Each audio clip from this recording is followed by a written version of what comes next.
Take a deep breath and look back. 2 weeks ago, you started this journey. You might have felt nervous or perhaps a little unsure. But look at you now.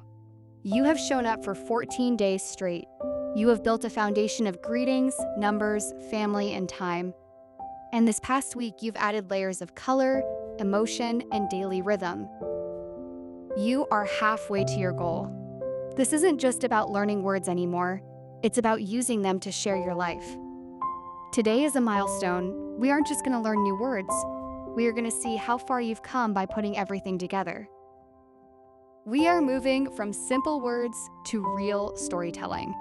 This is where the magic happens. This is where English starts to feel like a part of you. Welcome to day 14 of your 30-day English challenge. Today is our week 2 review and your first real step into the world of storytelling. Second, adjectives. We moved beyond the basics. We talked about colors, red, blue, green, and sizes, big, small, long, short. Adjectives are the paint we use to decorate our sentences. Instead of saying a car, you can now say a fast, red car. Third, food. We explored the vocabulary of the kitchen and the dining table. Bread, water, fruit, vegetables. We learned to express our needs by saying, I am hungry, or I would like. Food is a universal language, and now you have the English to navigate it. Fourth, routine. This was a big step. We used the present simple to describe our daily lives. I wake up, I drink coffee, I go to work. This allows you to explain your reality to others. Consistency in verbs is what creates a clear picture of your day. Finally, emotions. Just yesterday, we learned to look inward. Happy, sad, excited, tired, or nervous. By saying I feel, you connect your internal world with the listener. When you combine these 5 things, your routine, the food you eat, the way things look, how you feel, and the questions you ask, you don't just have a list of words, you have a story. Let's see how these pieces fit together. I am going to tell you a short story. I want you to listen carefully. I will use the vocabulary we practiced this week. After the story, I will ask you 5 questions to check your understanding. Today is Saturday. Thomas wakes up at 8 a.m. He feels very happy because he does not have work. The sun is bright and the sky is blue. For breakfast, Thomas eats a large green apple and drinks orange juice. He puts on his favorite blue shirt and walks to the park. At the park, he sees many people.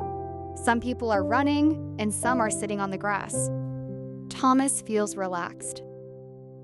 Later, he goes to a small cafe. He is hungry, so he orders a hot sandwich. He asks the waiter, "How much is this?" The waiter says it is $5. Thomas finishes his meal and walks home.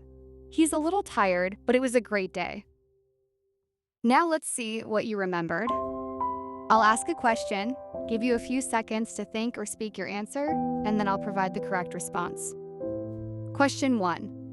Why does Thomas feel happy when he wakes up? Answer.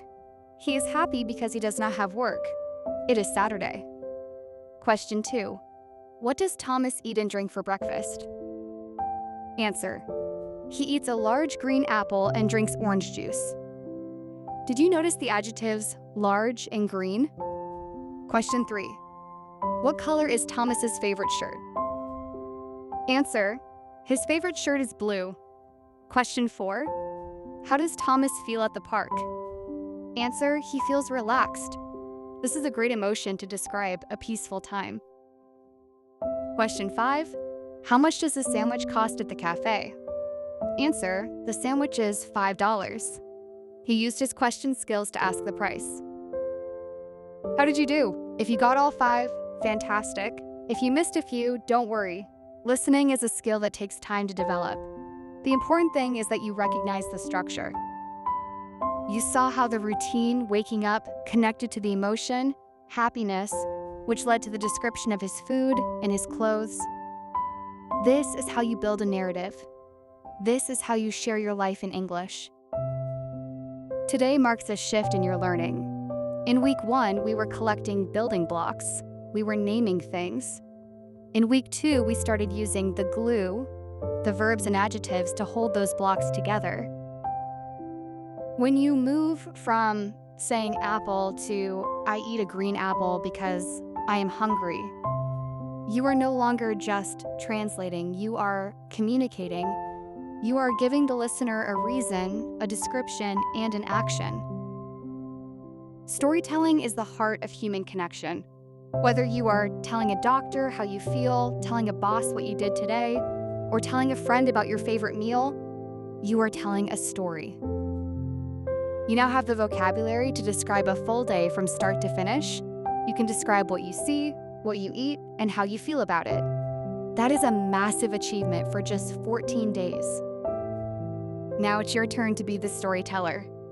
For your Day 14 challenge, I want you to tell a story about your favorite meal. It doesn't have to be long, but try to speak for about 2 minutes. Here is a guide to help you. 1. What is the meal? 2. What does it look like? Use adjectives like hot, sweet, salty, or colors. 3. When do you usually eat it? Describe your routine. 4. How do you feel when you eat it? Happy, excited, relaxed? Try to say it out loud. Record yourself on your phone if you can. Then, write a short version in the comments.